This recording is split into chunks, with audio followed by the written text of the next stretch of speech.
Wow. Well, the problem is with everything that they've gone through back home, they think it's all the same everywhere else. You know, that's funny you say that. And I bet you the Persians who are here and I have family over there that are actually working Persians, and I'm not talking about Persians, and no offense to you guys who are watching who are from Beverly Hills and stuff like that.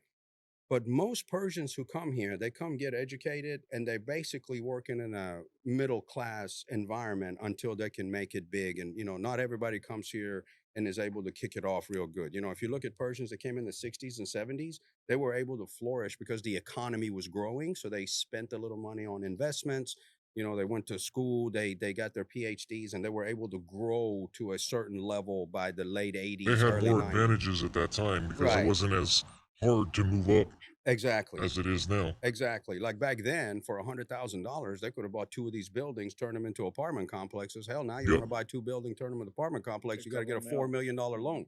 You know what I'm saying? So you're because the economy has it's on the changed. low end. Yep. Right. Well, here where we're at, Yeah, close to Montrose, you better have about 15 million. You want to start out. yeah, I'm talking about if you go out there to like Brookshire, yeah. right? Way out there. So, but I think, and that's a lot of things. And the reason I'm saying this is it's us having to deal with it family wise. That also rolls over into when you get into like terrorism and people not calling out certain Middle Easterners for doing stupid shit.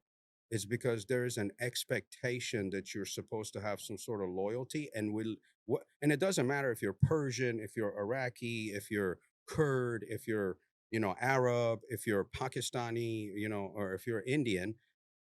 Collectively, it is a very judgmental society. You agree with that?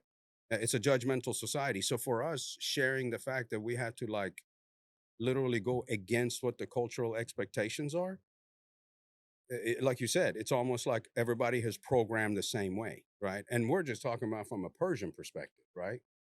But the other cultures are the same. Now, if they come from a working class family, they're probably not having to deal with that. But you came from a family of PhDs, so they're expecting you to do that. Now, what about you? Like, what kind of problems did you run into? My dad, he was the typical wanting me to go in towards the medical field. And then when I didn't want to do that anymore, he's like, at least have your options open. Maybe you can go uh, maybe into law or some sort of Vakid.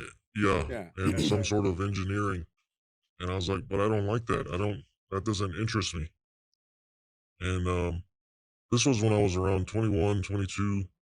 He was more on me about that.